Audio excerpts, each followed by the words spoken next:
Hi everyone, welcome back to Crafting with Nikki. Today, this is going to be a little bit different of a video for me. I'm going to go over some of the steps we use to purchase our first home.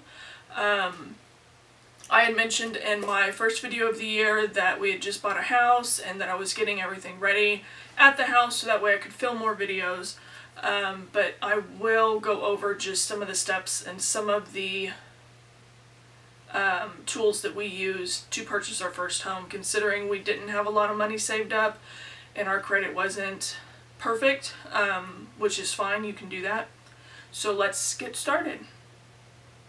So the first thing I'm going to talk to you about is doing your research. You want to make sure before you go talking to a realtor that you can afford it. And please remember that this video is how we did it. Some of the grants and stuff that we used is the reason why we had to have all this information. And I'll get into that here in just a minute, but I do want to let you guys know that I didn't do like a traditional home loan. We used a FHA loan and an REI bond to help us with the down payment for the house. So that's what I'm going to go over, just kind of the steps and how strenuous it is, and that you can do it, but they are going to make you jump through hoops. So, like I said, you want to do your research, you want to make sure that you can afford it. You also want to talk to a bank and maybe pre-qualify for a loan to see how much you can afford. Sometimes you might think that you can afford more than you really can, and the bank will let you know where you can start at, and you might be able to push it a little bit from there, but you don't want to go too far outside your budget. The REI loan that I was talking about goes with the FHA loan. The REI bond is for here in Oklahoma. It might be for other places, but I'm not sure. You just need to talk to your realtor, your banker, whoever you're working with. The REI bond that I used gave me 3.5% to put down on the house. And to cover some of the closing costs and that stuff. So, I'm reading off a paper here because, like I said, this isn't a video that I would normally do. There are income guidelines to that, like you can't make a super large amount of money. It's more for people who can afford month-to-month payments but can't afford to save up for that initial down payment, and which is what we were. So just do your research. Like I said, make sure that you've talked to your realtor, you talk to your bank, and just see what's out there. It might be called something different. Just talk to them. So the next thing I want to talk to you about is income. And what I mean by that is when using this non-traditional way, all your income has to be reported for at least 2 years. That means you're going to need 2 years of tax returns. If you get child support money, it needs to be consistently 2 years. If you have like a home business like I do, I wasn't able to use it as my extra income because I haven't had it for 2 consecutive years. So we just went off of what I earned at my full-time job. That is a weird position, Ob. You guys can't see him, but he's sitting real weird.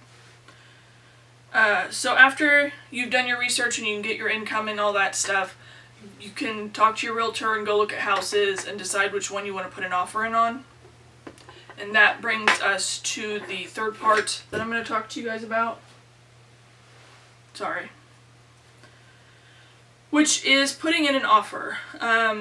When you put in an offer, you'll tell the realtor, well, I want to offer them this. Can they pay some of the closing costs? On our FHA loan that we used, the seller could pay up to 6% of the closing costs. And that's what we asked for in the contract, was that they pay up to 6% of the closing, which is 6% of the asking price of the house. You might go back and forth a little bit between the seller and the realtor. They'll call you and let you know, like, they don't want to pay for this, but they're offering you this. So once you guys reach a price and a price is negotiated, you're going to go into what's called under contract. And then once that happens, you will have to give them a $500 check, which you'll give to your realtor. And that's more for the title company, for, to let them know that you're serious about actually buying a house. That will be deducted from whatever closing costs incur at the end of this process. So whatever you'll see on your bank, forms and stuff, that the earnest fee is written in there, and they'll take $500 off. It's like a credit that they'll give you. So you've put in your offer, you've negotiated a price, you've signed, you are now in contract. What that means is you're going to have 15 days, which is what we did. We had 15 days to get all of our financing in order. We had 15 days to get all of our inspections done.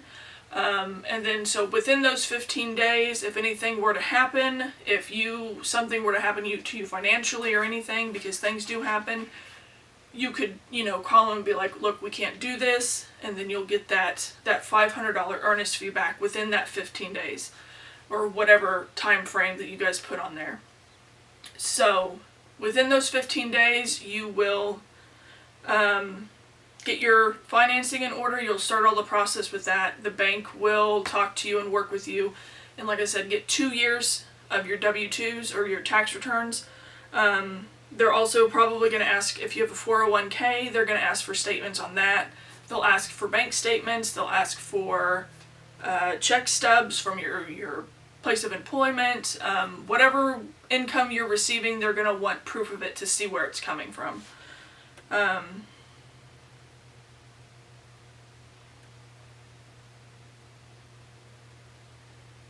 then with your inspections, those fees will be added onto your closing costs, so you don't have to shell them out right then and there. You can do just a whole home inspection, which is what we did, or you can talk to your realtor and they can give you,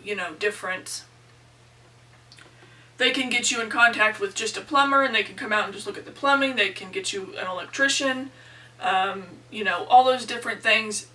We just decided to do a whole home inspection because it was easier and we weren't too worried about finding anything when purchasing the house because it was in really good shape. So that's all we did. We did also get a chimney inspection. That was the only other one that we had to do, was a chimney inspection because it had a fireplace and we wanted to make sure that it worked.